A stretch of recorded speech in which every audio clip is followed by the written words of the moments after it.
One Man's Family, brought to you by Fleischmann's Yeast.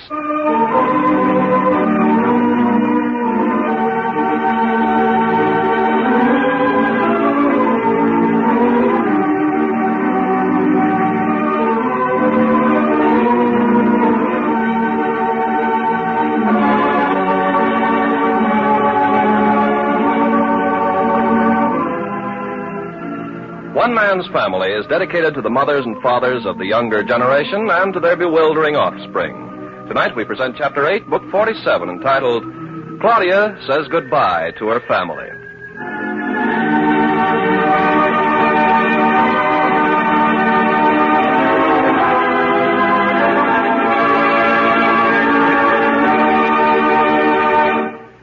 Have you heard the important new title Uncle Sam has given to American women? Generals in Aprons. And believe me, that's one title that really fits, because it's up to you women to win the fight on the home front by planning and serving proper meals.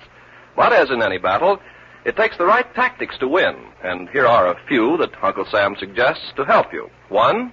Plan meals for a week, with alternate choices to use food available. 2. Try new foods when usual foods are scarce. 3. Buy fresh fruits and vegetables to save ration points. Serve some raw. When cooking vegetables, cover and use little water. Cook only till tender. Of course, that last is to help preserve the precious vitamins our bodies need for vigor and vitality. And here's another simple tactic that you can use to add vitamins to your family's diet. Insist on Fleischmann's yeast with the yellow label for all your baking.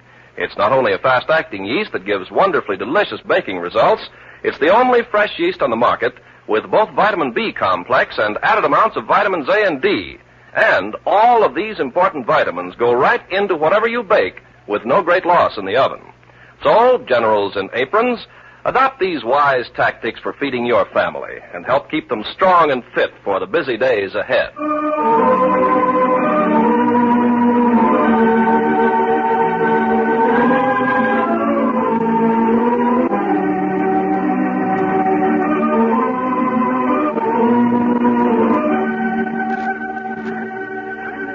Claudia has put her house in order. Everything she's not taking with her for herself and for her 2 younger children, Penelope and young Nick, she's put in moth crystals and tucked away in cedar closets. The furniture is all covered with dust cloths and the drapes pulled and the refrigerator disconnected, and the pilot lights on the kitchen range and the automatic hot water heater put out. Steamer trunks have been shipped on ahead by train, and all the hand luggage has been brought over to the family home and piled in Paul's car to be taken to the airfield in a little while. Joan has been packed bag and baggage over to her grandmother's. In fact, has been installed in a room which was her mother's for so many years. The room in which Claudia grew from a little girl into womanhood. All this because Nicky is in Washington, and Claudia is going to be with him for 6 weeks or 2 months or however long Nicky is to remain in the United States. It's only about a half an hour until the start for the airport, and just at the moment, Claudia is down in the garden talking to Father Barber. It's warm, and he's in his shirt sleeves, and he's relaxed on the garden bench beside her for a moment. Yes. Hot. What a lovely day. As all days are in San Francisco, whether hot or cold, windy or foggy. Yes. So you're going to leave us again, Claudia. But only for a little, Dad. 6 weeks, 2 months. Is there anything so devastating in that? I suppose not. Goodness, from the long face you're pulling and the lugubrious tone of your voice, one would think you were saying a last farewell. Don't say that. Dad, what's the matter with you anyway? I just don't like to hear mention of last farewells. But naturally, I was only kidding. Kidding or serious, let it be. Yes, of course. When is Paul driving you to the airport? In about half an hour. You want to come along? No. Mm-hmm. I'm just as glad to have my goodbyes said here at home. Yeah. I've got to go in a few minutes and get Penny and young Nick up and dressed. Your mother will help you, I expect? Mm-hmm. I wanted them to get as much sleep as possible before we start. Once they're on the way, the facilities for small children are practically nil. Yeah, you'll get a lot of help from the stewardess, no doubt. Oh, sure. Yeah. Remember me well to Nicholas? Oh, yes, I will, Dad. Yeah, a good boy. One of the best. I've missed him. Oh, he'll be so eager to hear all about the family. Especially you, Dad. You always tickle his English sense of humor and his common sense view of things. You know, he once said he married me so that he had a reason for being around you. Oh, he did, eh? Mm-hmm, he really did. He made you a good husband? kind of husband I needed right from the beginning.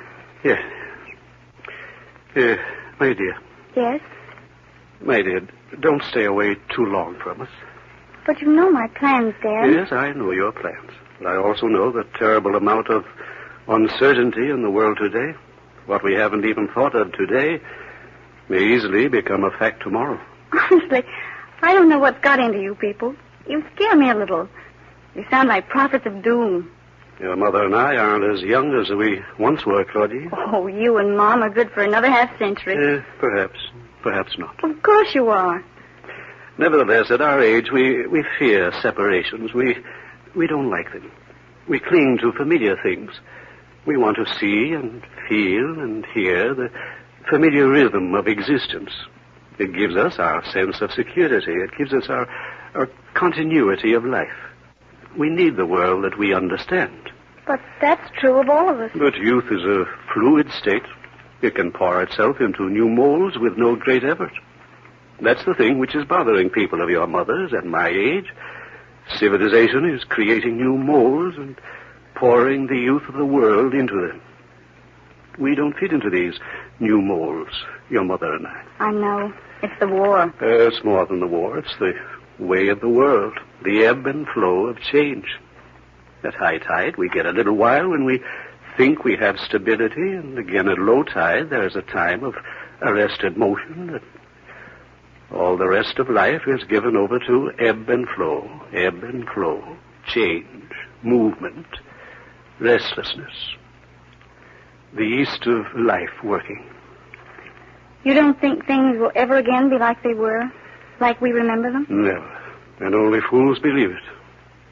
And maybe it's for the good of mankind, for all I know, but it's because we older people who see all the world as we knew it slipping away from us that we cling so tenaciously, so blindly to the few familiar threads we still hold in our fingers.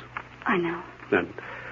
And your leaving us is just another familiar thread slipping from us.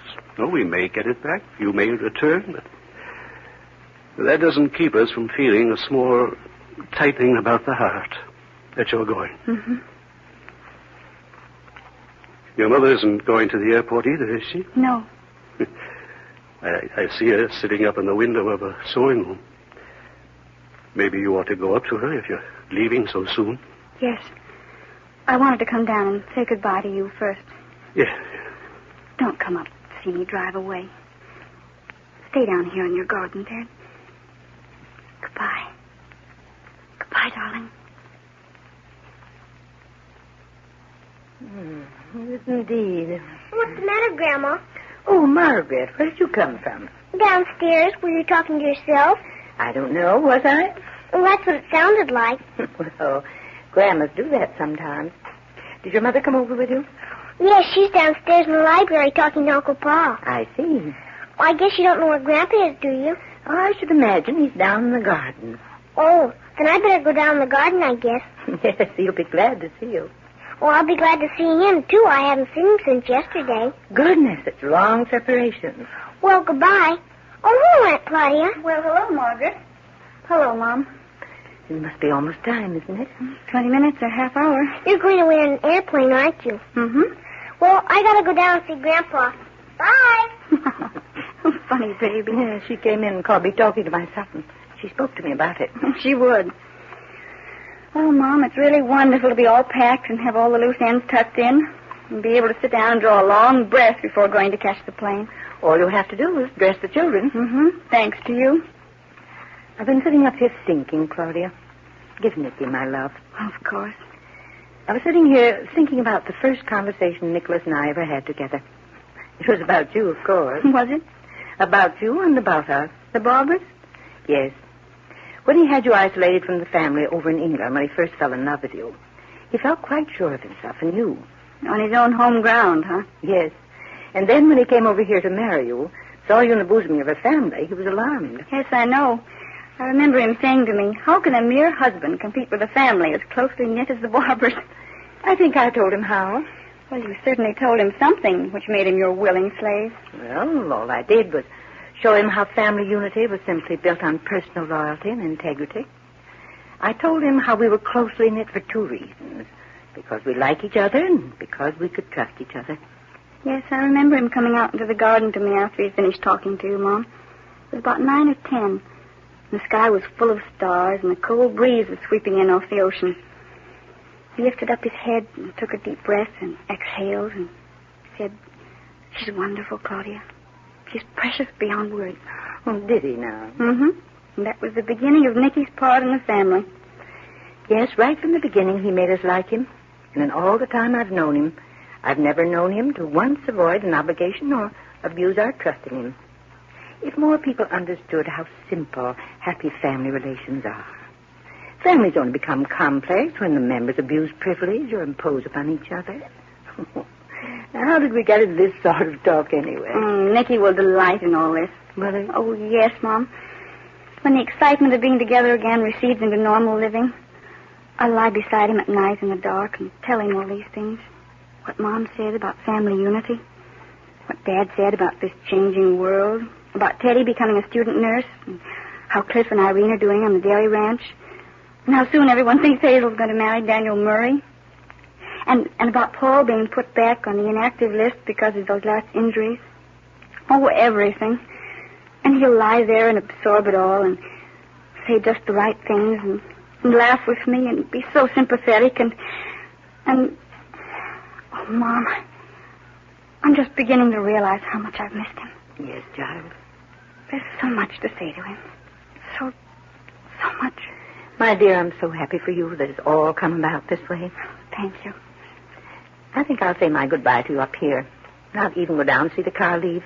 I'd be bound to cry. Oh, I don't want you to. I know, but I would. And so when you're ready to come, you come up here and kiss me, and that will be all. Yes, I will. Claudia? Oh, Hazel. I was wondering if you weren't coming out. I was talking to Paul, Mother. Claudia, Joan just came in. What? But I've already said goodbye to her, and she was going to stay with Hank and Pinky at your place until I was gone. Yes, that was the idea, but apparently she sneaked away and came here. Was anything wrong? Well, now that the time's come, I expect she's finding the parting a little more painful than she'd anticipated. But where is she? She came upstairs and went down the hall to her room. And didn't stop by the sewing room to see me? Oh, I think she feels deserted at the moment. Just wants to crawl into her hole and hide. Oh, but I can't let her do that. Well, of course not. Oh, excuse me, please. Shall I come? No, please. Oh, poor baby. Joan, darling, are you in here? Oh, darling, what is it? Nothing. This makes me feel terrible.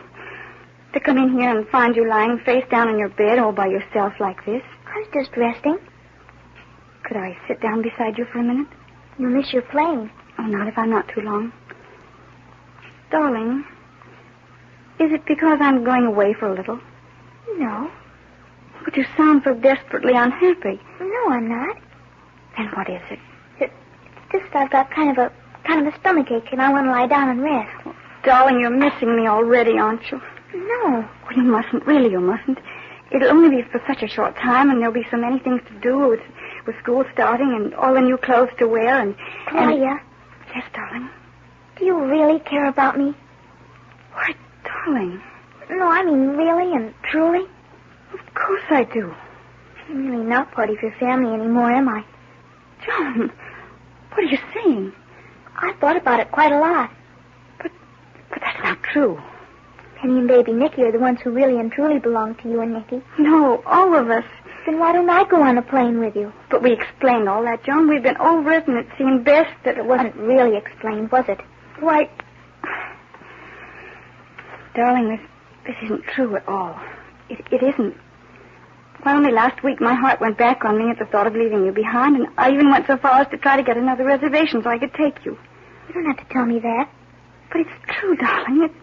It's true. You've got to believe me, Joan. Okay. This is terrible. All this right at the last minute. Everything's okay. Really it is. But you still think I'm deserting you. Oh, darling, it isn't true. Claudia? Yes? Paul says we'll leave in 10 minutes. It'll take that long to get Penny and little Dinky. I'll be right out. Joan, I've got to go now. You're making me very unhappy. You don't want to even say goodbye to me? Goodbye. Claudia, you must hurry. Yes, Mom. Goodbye, darling. Be a good girl. I'll be back. Kiss me. Oh, that wasn't a kiss at all. Claudia. Yes, Paul, I'm coming. I've got to go now, darling. Goodbye. I'll bring you something. Bye.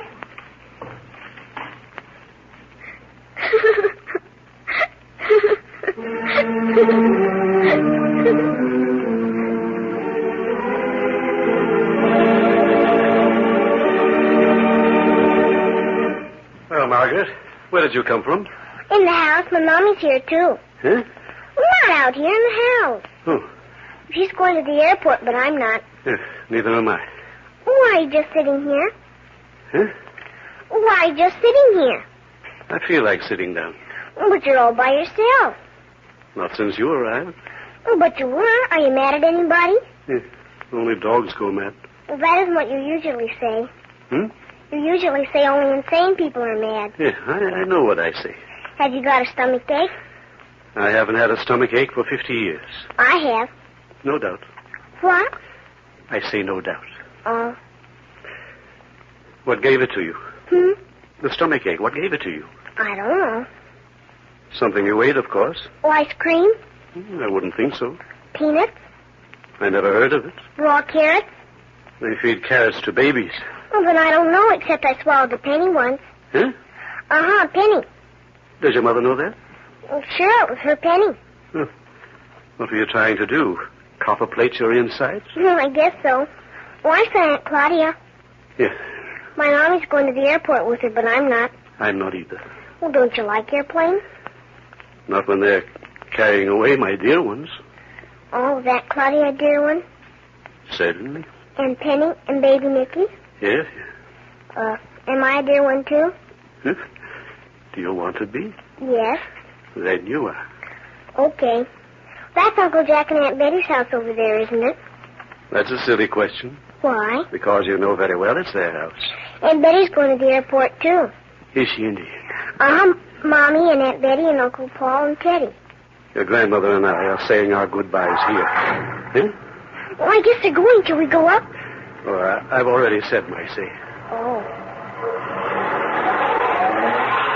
Goodbye. Goodbye, Dad.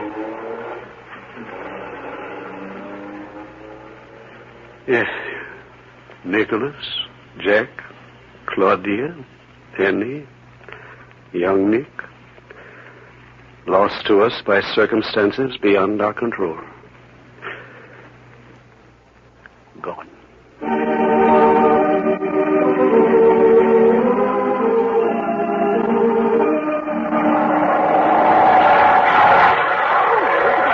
Shoot across the sky. That's a Mustang. That can just about outrun anything in the sky. The porter's taking care of the luggage. Come along with me, Claude, and we'll see about your ticket. You think it's all right leaving the children with the stewardess, Paul? She's a registered nurse, of course. That's what she's for. Come on, we'll go in and get your ticket fixed up and your luggage weighed in, and then all the fuss will be over. Cliff was coming up from the dairy ranch. Well, we'll keep an eye open for him. Where's Betty? She went back to sit in the car. She suddenly wasn't feeling too good. Oh, goodness.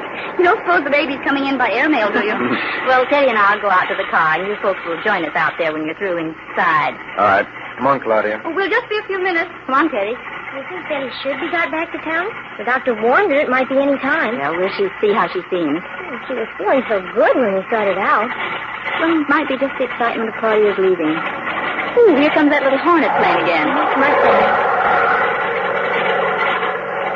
They use this field quite a lot for training and testing certain types of planes. I see. Well, Betty seems to be all right now. Just sitting there watching the activity on the field. Oh, there's Clifford. Cliff! This way, Cliff! He sees us. Yes, let's wait for him. Getting some plane ready to go out. Probably Claudia's. He's supposed to take off in 10 minutes. Hi, where's Claude? Has your plane gone? No, she's inside with Paul. Oh, boy, I thought I wasn't going to make it. Anything the matter? Yes, where's Irene? Oh, is anything the matter? Everything's the matter. The skipper's down with Weasel. What?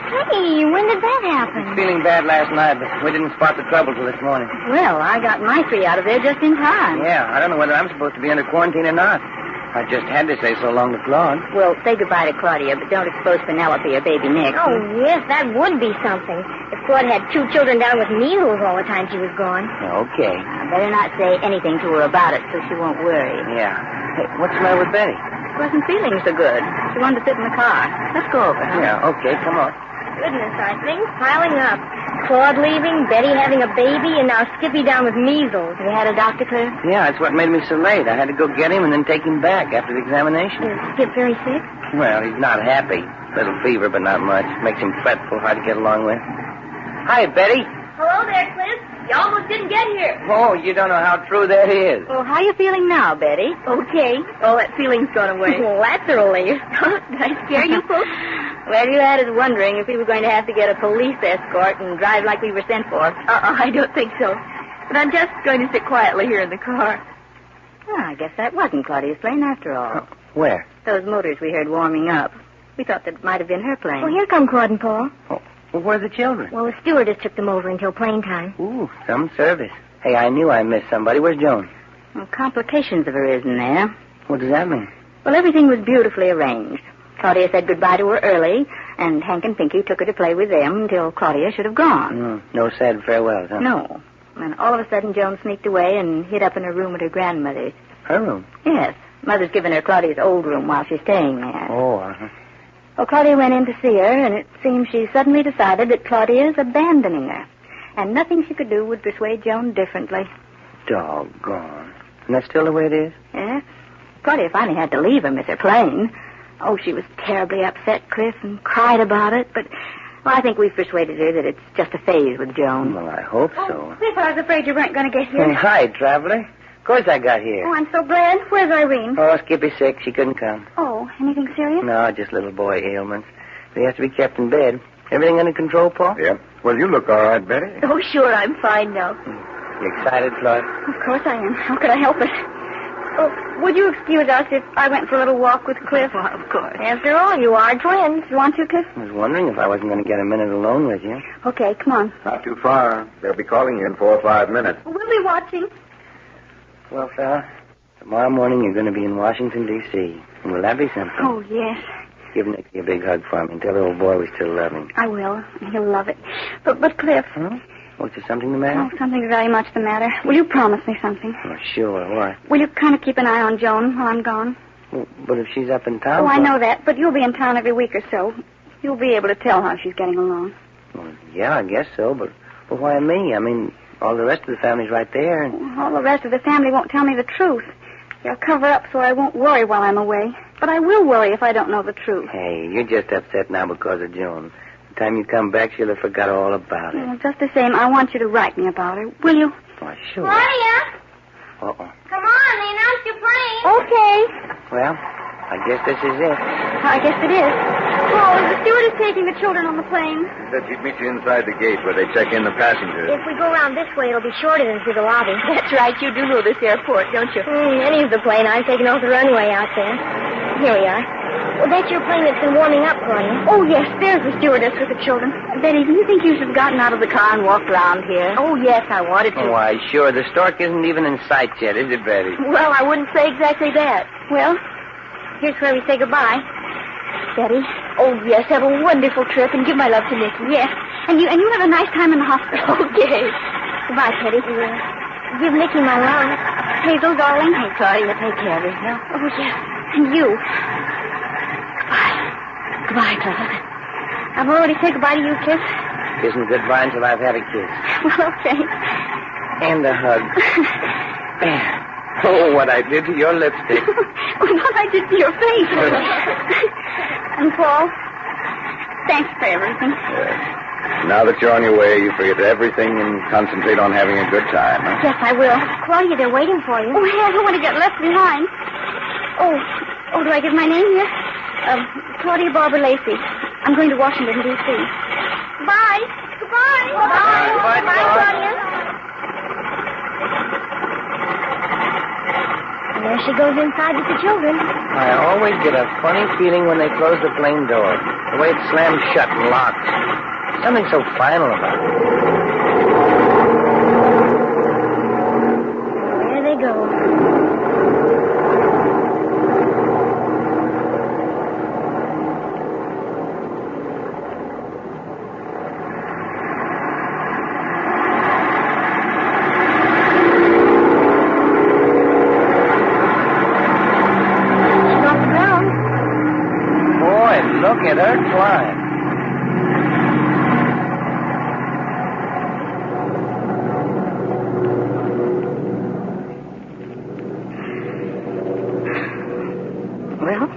gone. Mm-hmm. Gone. Beautiful ship in the air.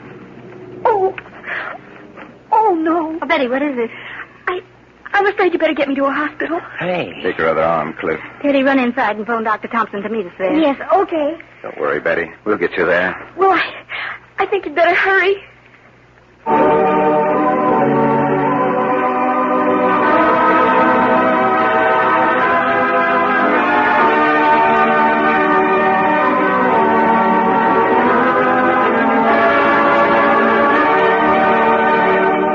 Here we find Clifford and Hazel and Teddy and Paul drifting from subject to subject. Well, I don't really think that I'm shy or bashful, and I like people, but I just don't mix very well. That's an interesting subject, Teddy. Who do you think is the best mix in the family? I'd say you are, Paul. Well, I'd say you and Claude are good mixers, too, Hazel. Well, I don't think Hazel's as good a mixer as Claudia. Hazel kind of lives inside herself more. I think you and Claude are our best mixers, Paul. Hey, what about me? You. You doggone right. I'm the best mixer in the Barber family. Bring me a dry glass and a fork and a few other ingredients, and I'll prove it. Why, you need all that stuff to prove you're a good mixer. You can't mix without the stuff to mix with. Okay, go on and laugh. But I tell you, I can mix the best vitamin cocktail you ever tossed down a parched and thirsty throat. Oh, pooh, anybody can mix a vitamin cocktail. Oh, yeah, there's a trick to it. Well, certainly. Just be sure you've got a dry glass, a fork, and a cake of Fleischmann's yeast. Okay, Miss Smarty, what else? Well, just break up the yeast in the dry glass with the fork, add a little tomato juice, stir till it's smoothly blended, then fill the glass with tomato juice and give it another stir. Why, a 2-year-old child can mix a vitamin cocktail. Okay, but show me a 2-year-old that enjoys drinking a vitamin cocktail as much as I do. Well, no wonder, Clifford. A vitamin cocktail mixed the way Teddy described is a delicious drink indeed. Not only that, friends, but if you need extra vitamins in your diet, the vitamin cocktail, Fleischmann's yeast, and tomato juice should be of real benefit. It contains every vitamin known to be needed in human nutrition. And only 2 vitamin cocktails supply the full daily minimum requirements of vitamins A, B1, C, and D, and a supply of all the vitamins in the B complex group. So if you lack vim and vitality because you need more vitamins in your diet, make it a point to drink a delicious vitamin cocktail, Fleischmann's fresh yeast and tomato juice, twice every day. Yes, drink it, America. To your health. You have just heard Chapter 8, Book 47 of One Man's Family, written and produced by Carlton E. Morse for the makers of Fleischmann's yeast. Chapter 9, entitled The Stork is a Dirty Dog, will come to you next week at this same hour.